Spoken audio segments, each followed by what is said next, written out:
I've been going over, continue this conversation. This has got to be the last one because it's just too many comments I can make out of an hour video that would make it freaking 4 hours. But Aaron of Scientology, ex-Scientologist, Ann Peterson, used to work at Landmark and is making up a bunch of stories about them. And anyway, if you haven't done the Landmark Forum or the advanced course, it's the best thing I've ever done in my life. And I don't work for them, I don't represent them, I don't make any money off of them. Highly recommend it. Call your local office, tell them what you want to get. It's just because I spent so long in a structure So this guy spent 30 years of his life in that structure, in that cult-like and in an structure, organization where appeal to authority could basically just describe the entire experience.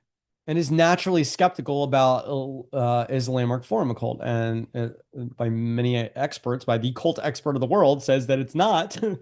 um, but you're comparing your experience with the forum, as opposed to just being open and still being skeptical and asking all the questions that you want. Because my understanding, you can't just be walking into Scientology and ask them whatever question you want and get a straight answer. Practically. Yeah.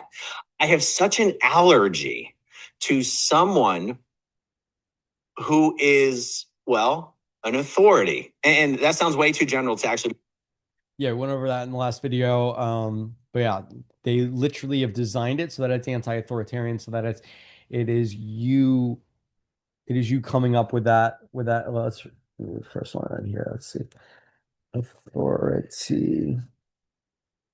The whole issue of leadership, authority, et cetera, seems to be a very basic, a problem in our society, maybe a worldwide problem. But clearly, this was written in 1990. Clearly, or spoken in 1990. I transcribed it. In our society, and so I've given a little thought to the answer to that question. One of the things in is that the source of the authority, when it lies outside those with whom the authority is exercised, you've got the beginnings of a possible problem. Not necessarily definitely, you see, there's definitely gonna wind up with a problem. I just say, you see, and you damn well better be careful. See, if Dick's leader of the group, and Dick is the leader of the group because God has given Dick a mission, and God is not directly available to the rest of us to discuss Dick's designation. That's, but that for me is a harbinger of a problem. If Dick's authority is based on his God-given talents, that's still a problem for me. If Dick's authority is based on a superior intelligence, if Dick's authority is based on anything which is inaccessible in the group, then I am concerned. The times when I am least concerned is when Dick's authority, and I would not call it authority, is in the hands of the people with whom the authority or power is being exercised. This is the exact way the United States Constitution was designed, or the Declaration, in that we, the people. So the authority is not meant in the president or in a branch of government, but merely the authority is in the power of the people. Uh, with whom the authority or power is being exercised, that's clearly to everybody. See, I think that you can con people into agreeing with your position of authority, but you can only con them if they don't know that their source of your authority, that they're the source of your authority. That's the one of the things which I think is of conducted of concerns to me that I see. I think that if you're attempting to avoid evils of authoritarianism, that one of the things that should happen in the group in which you're functioning is that the people in the group be very clear that there's no natural leader. There are people who have natural leadership qualities, but it doesn't make them the leader. There's no outside authority unavailable to the people in the group selecting the leader. The group is empowering the people who are being empowered. I mean, it's something coming from the people who are okay. The other little more subtle, I think, is a lot more dangerous, that the level of intercourse, the level of intellectual level of kind of prevailing intellectual level, if you say, all right, I'm gonna get in trouble, but I don't use the exact word, the prevailing epistemological domain, the realm of knowing which prevails in the group, in the realm of knowing which prevails in the group is conceptual ideas, beliefs, slogans that from me is almost certainly going to wind up with a problem. Someplace if it doesn't, somebody's going to have to really make sure it doesn't become a problem, and somebody's going to be working real hard to make sure that doesn't become a problem. That's almost a natural disaster. Beliefs, slogans, um, when I see that the epistemological domain, which I call experience, is also prevalent along with conceptualization, and then a lot more relaxed, because if someone tries to say that the Jews are bad, in that in that group, it's kind of agreed on, or it's the style or the way we function that we verify things in our experience. I'm not so concerned that who's ever trying to get that one across is going to prevail with it, because if experience is allowed and experience is fostered, and then epistemological domain of experience is recognized and respected, then I have less concerns. I begin to have almost no concern when, let's see, maybe I'll stay away from that one. It's a long talk in another realm, of which I have less concern. I'll just say there's ways of which it can be less concerning. There's another epistemological domain from besides the domain of concept or explanation or experience or process. And the other domain is the domain of context or creation. So it's a realm in which people are looking not at what they think only, but at the realm in which their thinking takes place. They're not so much, I've become very little concerned when there's a realm in which the attitude certainly there and allowed and appreciated, but where a change in attitudes, process of attitudes is respected. But when the epistemological domain of context of attitudes is dealt in, then I become even less concerned. I'm, I've been present what you're saying. I'm the first kind of contact I have with this, and I'm not showing having a contact with the forum by worldwide. Actually, what you've said about the self is particularly interesting. And to me, I happen to be doing my research. I think this might be the question that the guy's asking in response. I have to edit this a little bit, but the point is that if the power is in the people, then it can't be authoritarian. So that's the Be true. concern he has. I'm talking about, for a long time I had a problem with Steve Hassan before I actually knew who he was. And it's funny. Don't you think that comes? Wow, you had a problem with something until you actually found out what it was. So could you see, Aaron, how you having a problem with authority because of growing up in Scientology, that makes so much sense why you would have a problem with authority with the guy that was pointing out the authority. So he had a problem with Steve Hassan until he learned how it was. I'm saying that you're maybe taking the exact same look at the forum, in that you think that the form of the advanced course is going to be some kind of authority over you, so therefore you are resistant to it. Whereas if you just took the exact same experience that you had with Hassan and been open and been skeptical, that's fine to be skeptical, but be open. You were open to Steve Hassan. Now you love Steve Hassan. Be open to the forum. Be open to the advanced course. You could be skeptical as you want, but you'd find out that you actually would love the ideas that the forum and the advanced course are inviting people to discover for themselves. These groups, because I was like that too. I'm still These groups, again, Lamar Forum is not a group. The advanced course, even Lamar Worldwide, is not a group. It's not a religion. It's not a community affiliated. I mean, even you, I'm like, okay, he's You're like comparing Scientology to Landmark is no comparison whatsoever. but this guy is. Well, when I mean I had a problem with him, like I didn't know him. I don't mean I had a problem with him as an individual. I was like, oh, he's an expert on cults. Oh, you know who else called themselves an expert? L. Ron Hubbard. Right. Oh, he wrote some books about something he knows something about. You know who else wrote some books? L. Ron Hubbard. Right. And then when I heard about his bite model, I was like, oh, you got yourself a little model, do you? You know who else had a nice model? L. Ron Hubbard. Well, Steve Mason's getting some. He's kind of getting. Right. So, but if you can use the bite model and lay it over Scientology and see how why it's effective, which obviously this guy did because he loves Aaron now, but he's showing his biases, his judgments.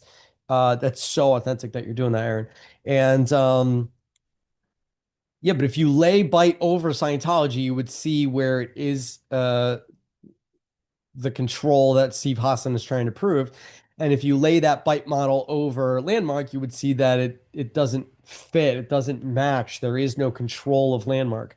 Because of the book about Trump that he wrote and stuff. So there's nothing that we're trying to get anybody to believe. There are some people. And I say we, I don't represent them whatsoever. Well, now in the ex-cult community, which I think you and I are safely. And you were never in a cult. You're calling something a cult that's not a cult. So you're calling yourself part of this ex-cult community. Go focus on the real cults. Are saying like, oh, is he now building a cult of ex-cult, and around well, that's his where it gets that's where it gets a little complicated. And it's also why I have a strict no politics rule on my channel, because politics are culty. And if someone while I understand and agree with you, and I would separate church and state, which maybe that's part of what you're doing. I don't know. There is an apolitical approach to politics, which would make a nation and a state and a country and a world that works for everyone and not changing what somebody believes. Someone's hardcore oranges. I'm not going to try to shove apples down their throat. It's the answer of both. You can have both. People are like, oh, this or that, Republican or Democrat. No, we can have both. We need both. We thrive on both. And just by way of example, if someone meets you, gets to know you, loves you, and all they want to know is what your politics are so they can decide whether they want to keep liking you or not. I'm sorry, that's culty. Like, right. And so, yeah, I would never find out what someone's politics are to find out whether I like them or not. Love all people. I even love President Donald Trump. Doesn't mean I have to love every single action that the administration is taking. But I still love him as a person. So people are like, oh, I like him. It's like, I like him too. Great. We're in agreement. We love all people. It's phenomenal. But that doesn't mean someone can break the Constitution or break the 10 Commandments or break stuff and then pretend like I have to like what they do. Just right. Steve wrote a book about Trump, and I will admit, I did think to myself that for someone, and again, I feel like, Steve, I'm not throwing any shit at you. This is just, we're having a conversation. For someone who's in the cult recovery space, I felt like that made him divisive in a way that would prevent him, that would limit his effectiveness in the cult recovery. Yeah, I mean, I get what you're saying. Steve Hassan went through the Moonies. He went through a political brainwashing himself. So that's who he is. He understands how he got caught up in that and how he started thinking a little more freely in that he wasn't being controlled by somebody. That's Steve's whole thing, like the political manipulation and brainwashing. So to have him only write a book based on cults in general and not write one that's political is I mean, that's for somebody else to do, right? And I think a lot of people have done that, but to space now he say, oh, well, you could have reached more people if you made a bipartisan book is like kind of not the point. I don't see any one cult leader at the top of the Democratic Party, at the top of the Independent Party, at the top of the Green Party, at the top of the Libertarian Party. I do see a ultimate leader at the top of the Republican Party right now. So hey, I love you, Mr. President, and you don't have to go to war illegally. He might counter that by saying, well, no, because Trump supporters are a cult, so I'm still firmly in my space. And I see. Yeah, I mean, I love the new MAGA Mandani guy. He's like, I still support Trump and I'm for long-term debt stabilization. So yeah, okay, fine. I'm a supporter of Trump not going to war illegally. I am a supporter of Trump not breaking the Constitution. I'm a supporter of Trump not breaking the Ten Commandments or repenting or atoning. Politics as being a. I'm a supporter of Trump. All those things. And there's no reason why people in the South can't get what they want and the people in the North can't get what they want. And everybody's happy and everyone makes more money and we pay off our debt and at least cut it in half and all that. Completely different beast. Raise our birth rate, whatever. Actual cult recovery or the ex-cult space. I just see it as a completely different beast. Yeah, like the landmarks, Scientology, Nexium. No, it's not a completely different. You can literally take the bite model, put it on top of the Republican Party, and you will get your answer that it is clearly matches Steve Hassan's model and clearly matches the definition of a cult, all 6 definitions of a cult. Yeah, it's not the same. It's just not the same. How is it not the same? There is a charismatic leader. There is control. There is behavioral control. There is information control. There is emotional control. I don't remember what the T stands. Opinion. Yeah. And why were we mentioning that? Oh, because you mentioned is he getting a lot of heat in the cult space for getting political? Yes. Yeah, and you just found out that freaking most of the America First MAGA accounts were all based in Nigeria and South Asia. I mean, come on, bro. We got manipulated. A lot of foreign entities wanted to control U.S. politics, or no, not even that. If you're watching this in England, they are foreign adversaries are trying to control your politics. You're in Germany, foreign adversaries are trying to control your politics. You live in Australia, foreign adversaries are trying to control your politics right now through fake bot accounts and fake YouTube accounts and fake X accounts and fake Facebook accounts and buying ads. Knock wood, none of these social media accounts are allowing political ads from outside the US. But so that's why they switched to the influencer accounts. I'm going to be in Eastern Europe and I stole a model's face and put a MAGA hat on her. And now I'm making bank off of Elon, off of a catfished account where I stole the face. And I'm really some guy in South Asia that's pretending to be a hot girl. I mentioned that because I think the thing you're talking about, the kind of skepticism, like when you come out of a group, like you are welcome to be skeptical going into the forum. They just ask you to be open. This and the kind of like almost severe level of skepticism you have about. And bring your husband on. Let's have a husband conversation about y'all's life without the Landmark Forum and without the advanced course. If you guys had neither one of those things, y'all never would have met. You wouldn't have a happy marriage. You wouldn't be together. So why don't you have him on? Why don't y'all talk about what you got out of Landmark Forum and how nobody else should do it? Because you're not going to have that conversation because you know the Landmark Forum and the advanced course were super beneficial to you. Is got any kind of pedestal, whether they stepped up on it or people. There's no pedestals in Landmark. How you keep talking about cults and then bringing it back to Landmark is absolutely absurd. We're putting them on it. It doesn't matter. I know I'm kind of like, and I was like that about Warner, actually. I mean, I think I was as effective hosting him in part because I wasn't a Warner Singer fan, you know? Right, because it was never about Warner, and he would have said that back in the day, too.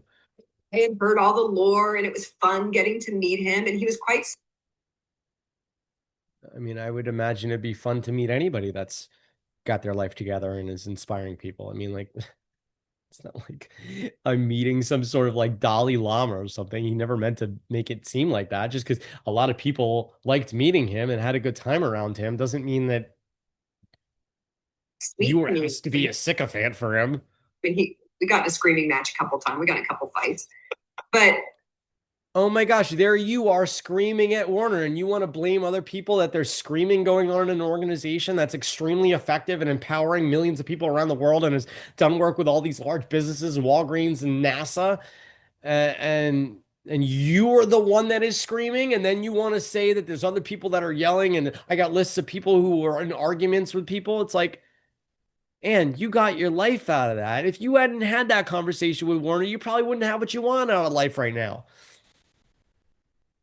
The real story is I screamed at Warner, and then when the conversation ended, I realized that I was trying to force something on him, and I got my life out of that or something. I don't know what you're, you know, directly with me, he was good. Now I was his cash cow. You were his cash cow. Oh, you're like making yourself out to now be the idol. You know, I was the one who was raising. You were the one. Okay. You made a massive difference in people's lives. You probably made a bunch of people millions and millions of dollars. And I'm not saying one person you made $10 million. I'm saying you empowered 50 people to all go make 50 grand a year. And once you make 50 grand a year for a number of years, you've hit the $1 million mark. You know, a few $100,000. Hey, you don't have $1 million in the bank, but that's not, I'm not talking about that. I'm talking about that person loving their life and loving their work and making money, and you made that impact on them. And you didn't make Warner money because of that. Warner put in his life's work. You happen to like that life's work that Warner wrote, along with another 100 people, right? It wasn't Warner writing it. It was 100 people saying that doesn't work. Let's shift, let's edit that conversation out. That doesn't, it's not workable for one person, so it can't be workable for anybody. For him every year and getting audience. And it was owned by the company, so you weren't making him a lot of money. You were making the employees of the company a lot of money. This is in front of him and da, da, da, da. So yeah, he was good with me. And but I don't judge people on that. I'm like, you know, look, if you're he would not describe it as being good with you. If you want to describe things in a world of good and bad, but you know from the forum that good and bad doesn't actually cause any difference in the world that makes a difference. It causes a difference. Doesn't cause a difference that causes hurting my friends. You go hurting my friends with zero evidence. You're hurting me. I'm a mom. Great. So bring people on and tell me how they quote unquote hurt you. Meanwhile, you have the marriage of your dreams and the job of your dreams and the life of your dreams and the family of your dreams. And yeah, I'm not going to tolerate people giving me a great life. I mean, I'm not going to become. No, you're making money off the book and you spent money on your book. So now you have to make the money back from the book that you spent money on. Implicit in it. That was my whole thing. So anyway. Look at this house you live in. You have a fireplace. Are you kidding me? Your life is amazing, Anna. Are you making the thing wrong that gave you the life you had? I think not to say that Landmark gave her the life, but you learned a lot of ideas in Landmark that you are now using in your life. And if you didn't have the idea of make wrong, then you'd probably not even be married because you might have made your husband wrong and been divorced. Like, what percentage of the population is divorced? It's really great what I mean, I think you're bringing up some really good stuff. And I think this whole question about what is a cult, what isn't a cult. And maybe that relationship never worked for that person to be in the first place. In which case, hey, it may be great that you are divorced. You know, I'm not saying divorce is necessarily a bad thing. What I'm saying is that I don't know. I'm happy and I have stuff working in my life. And then people call me and they don't have stuff working in their life. And it's been decades now, and they still are dealing with the same stuff that they're dealing with. It's like, why would I want anybody to go through that? Is it a brand? Is it a group? Is it destructive? Is it not destructive? I mean, all interesting and useful, mostly because it gives us a chance to start thinking. Yes, and you wouldn't have free thinking if Warner hadn't gone to the Buddhists and studied all the 20th century philosophy and put it all together in a document and then worked with 100 people to refine that document and refine it for 55 years. Paying attention. You know, I watched terrorized staff people run around and I'm like, oh, they're just confronted. Terrorized staff people. You know, and come to find out, no, they're Give me examples, and you're so over exaggerating. It's unbelievable. And they're running around. You're like, oh, Warner's running around. It doesn't have integrity to rush or run around.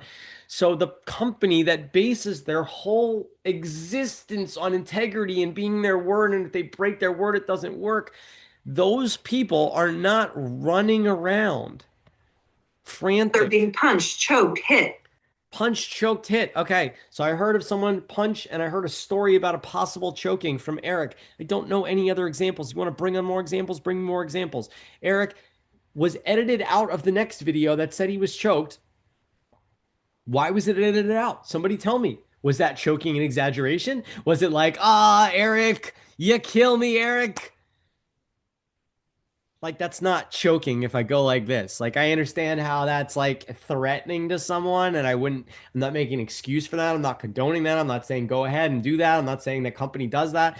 I'm saying that guy that did that, A, probably doesn't work there anymore. B, probably got reprimanded for that. C, now Eric was public about it, so it's definitely not happening anymore. D, Eric lives an awesome life and got trained by that person and got a lot of benefit from that person. If that person wasn't in Eric's life, he wouldn't have some of the things that he has now. And he's present to that now. At least I'm saying that he is. I don't know that he is, but without publishing a video for a full year, that tells me that you've completed that concern that you had, and you've put those concerns in the background, and they're over and done with, and they were that one person's choice, and that one person was reprimanded for it, and that one person was responsible for it, and that doesn't happen at all. It's not like a cultural thing that happens in this organization. And then Eric said that how he got punched in the arm when he didn't keep his promise. And again, that was that one guy that pulled this quote unquote choking maneuver that we don't even know is real right now. And that guy doesn't represent, it's not in the strategy of the organization that if someone doesn't fulfill on their promise, you can hit them or do whatever it takes to make them meet their promise. It's not in any or written anything ever at all. So, and again, if I'm in a corporate environment and someone punches me because I didn't hit my commitment, that's corporate men being men. I'm not saying that's okay. I'm saying that's what some people chose to do, and that's not reflective on the organization. And Eric, if you really had a problem with it, you would have said, bro, I don't play this punching stupid game.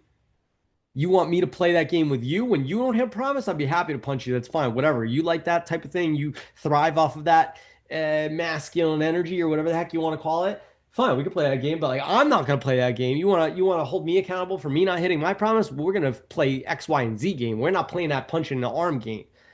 And by the way, I promised you 9 and gave you 8, and here's how I'm taking responsibility for that lack of integrity where I promised X and I gave you Y. And then there would be no reason for anybody to quote unquote choke, which we don't know is real, or punch you in the arm. Um, because you understand that you are a staff member and that you can't just break your word and then pretend like it didn't happen and want to continue on and continue making a cake made out of mud with icing on top of it. That's not going to work for you, and you know that.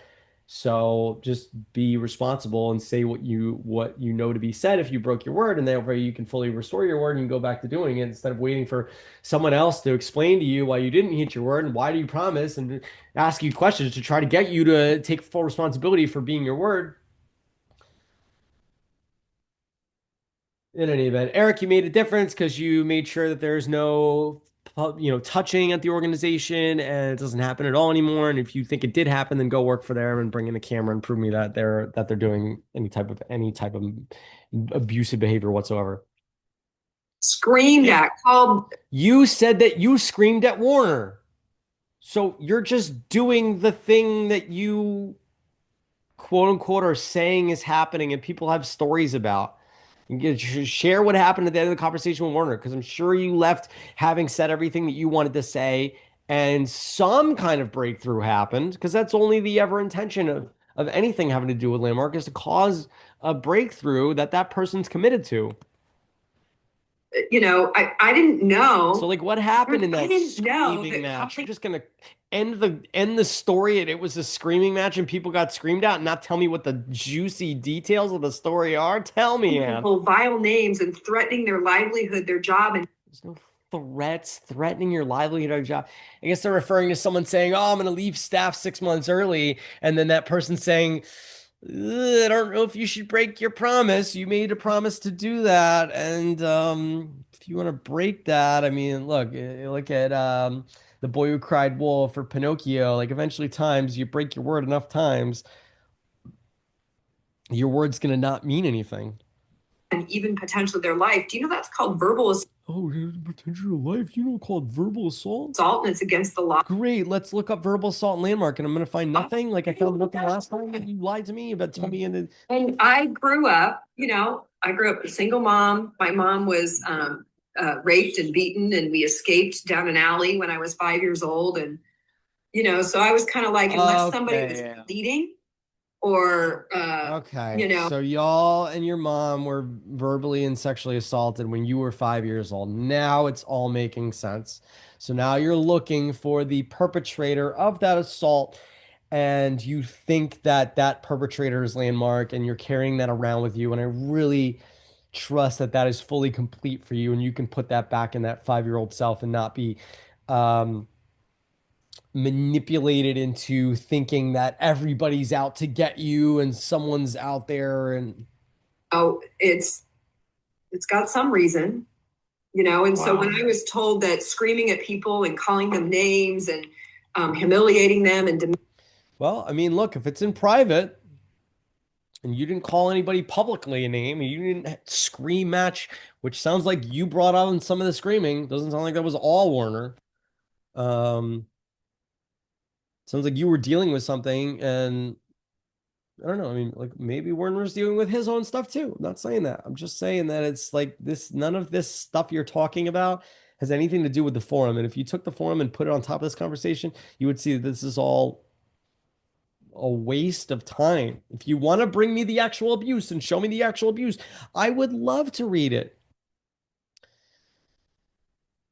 Again, like where's the lawsuit? I see a lot of chit chat.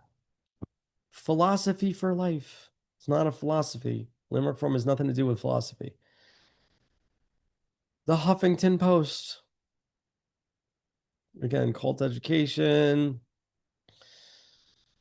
If it was really illegal and there was really like bad stuff going on, there'd be lawsuits and indictments and things for me to read and people for you to interview. But diminishing them was a training technique. I'm kind of like, well, it's not a no, and none of that it really exists anymore. Like my father-in-law did the forum, and I was there to make sure that he was fully supported to get through it because he's 70 something years old. So I wanted to make sure he didn't fall asleep. I wanted to make sure that he understood what was being talked about because, they were talking about it quickly and, maybe he had a little trouble processing the conversation going that fast. So I made sure that he got the point that was being made. Um, training technique I and would plan. there was no yelling at all in that forum, nor was there yelling in my forum. I did it in 2006. So I didn't get that stuff where they're making fun of in the documentary from the 70s of like, you're an asshole and your life doesn't work and you don't know your ass from a hole in the ground. And it's like, yeah, I mean, look, they mocking that stuff. Like we had to go there to get here. How would we know that that stuff doesn't work without doing it first? You know what I mean? And that was done out of absolute respect for people. It would actually be disrespectful for me to have someone of full ego tell me what's going on when they don't really get it themselves. Recognized and respected, less concerned. That wasn't the one. Yell. There you go. Is then religious, structurally yells, religious aspects, more Buddhism, distinction. Snow yellow in a blue green world.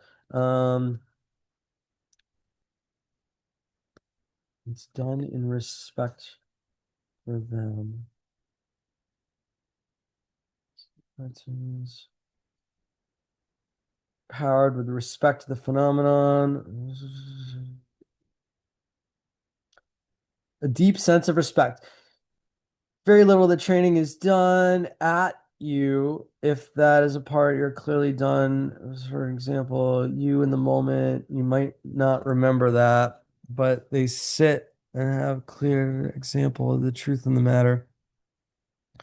I stand up with the interaction of the trainer, and the examples made of the training is also done. People say very harshly. So he's not even saying that he's being harsh. He's saying that people say that. And in some cases, crudely scatological language. People are called, oh, assholes, etc. This is what they used to do. They don't do this anymore. They've transformed. So a lot of people, on hearing about what happens in the training, are offended by that and concerned by that. I know, because the guy who trained the people who are leading the training, because I'm the guy that trained the people who are leading the training, that the training is done with absolute compassion. So this, and saying that people are being screamed at, is done with compassion. And that the toughness and the harshness and even the scatological language, including calling people assholes, which does not happen anymore, is done out of a deep sense of respect for them and out of an intention to get straight with them, with absolutely no intention to demean them. And as a matter of fact, in terms of results, they are not demeaned. So I said this in another video where people were like, oh, well, you made that rape victim say that they're sorry and take the blame for the rape. And they were demeaned. And I said, go ask the person that was the rape victim if they thought that they were demeaned. And the answer is no. I am now free. I am no longer a victim. I am empowered. I am so happy. I have so much peace of mind around what happened to me. Not demeaned. They're enhanced. The training is done with what might be called ruthless compassion. But it's done with compassion, and it's done with a real sense of dignity for human beings, not the ordinary social grease we call respect. Like, how's your day? How you been? How's the family? How you doing? I'm good. How are you? That's all fake. For each other, but really a deep sense of a kind of respect, the kind of respect where you have a sense that you'd be willing to be in the trenches with the person alongside you. So the trainer is in the trenches with the participant that is dealing with something. So if it comes off to you like yelling, and if you did the former advanced course now, you would not have that experience. If you did it before and you did have that experience, I take full responsibility for that. I don't represent them at all, but on behalf of them, I take full responsibility for that. And I assure you that they heard what was said, and it was only ever meant to be ruthless compassion, and that is no longer done. And they heard your and transformed themselves out of your speaking, out of your voicing or someone else voicing that. You know, it's really empowering thing to discover that you've been relating with the people you love out of the concept of love and denying yourself the experience of love. And sometimes you've got to be very intrusive with people to get up on the mat. But I tell you that it's coming out of respect for them and a commitment for them. Okay, the next thing that's done in the training is that the autonomy of the experience is kind of delineated. So what we call call it the truth process, which gives people an opportunity to tell the truth about an experience they have been they have had experientially, rather than being than conceptually. We take some, we ask them to select an experience which is unwanted and yet persists. And we then give them the opportunity to tell the truth about it experientially. So it's giving the opportunity. It is in no sense saying what I'm saying is true or believe me.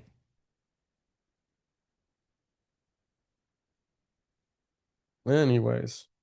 Up for, but each person gets to choose. I would later find out, no, it turns out their contracts don't actually say they can be verbally abused.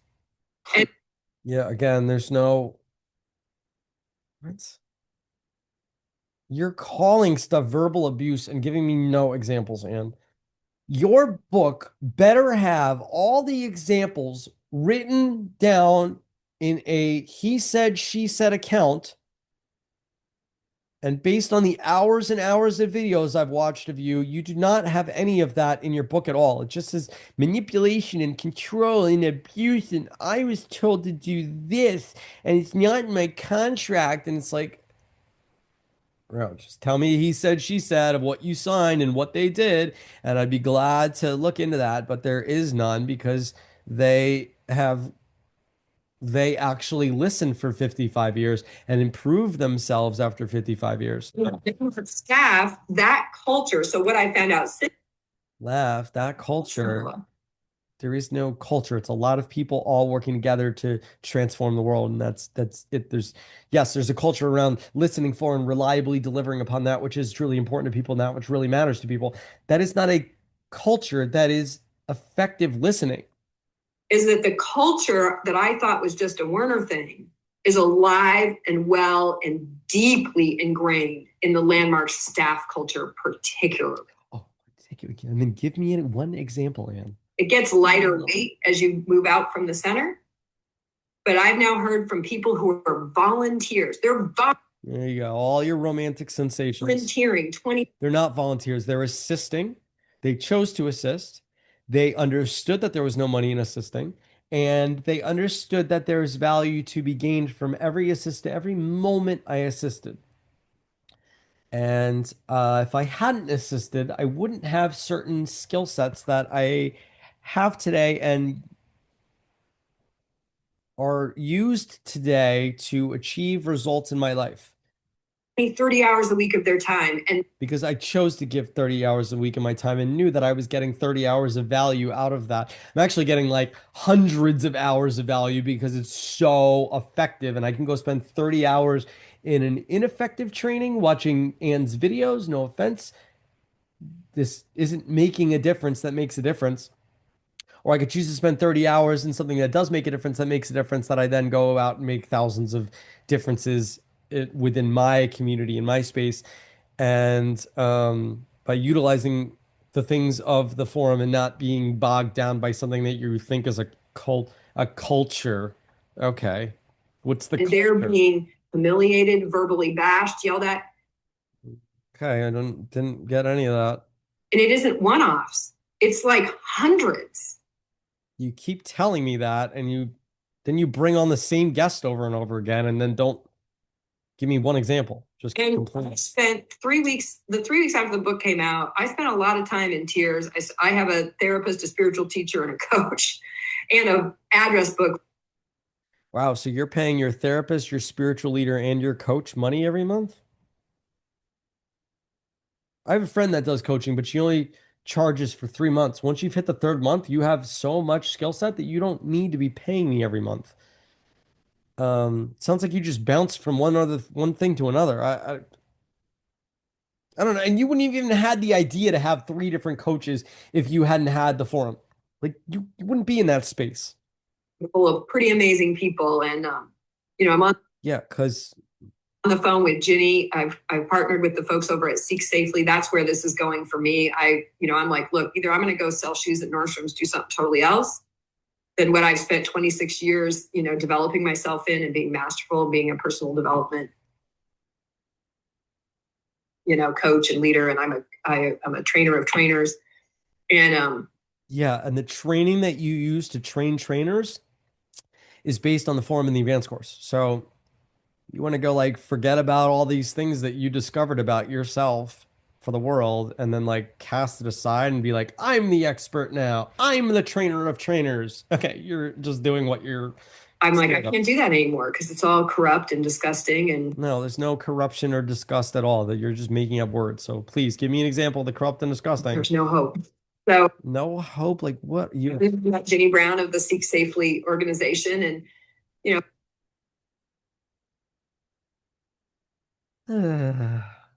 let's see. Seek Safely. Seek Safely. Scientology. Oh, and I got to look up her lawyer too. Seek Safely is a nonprofit organization focused on consumer protection in the self-help and wellness industries, while Scientology is a religious movement that opposes psychiatry and promotes its own practices, mental and spiritual solutions. There's no direct connection between Seek Safely and Scientology. Okay, that's nice. Well, I wanted to know who funds. I mean, it's nonprofit, so it seems like it's a decent organization, but to private donations.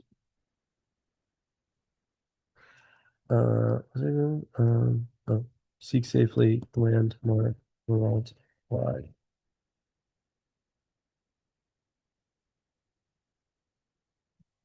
Was it consumer on behalf of the health and wellness industry or self-help industry, which landmark is not self-help? Advocating for ethical self-help practices. Yeah, landmark isn't self-help, so you're like in the wrong industry for what you're trying to do. Like you want to stop health self-help, that's fine. I don't think self-help really does anything. So I'll think of trashing standards with organizations like Landmark Worldwide. Um, yep, here you go. And selling her book.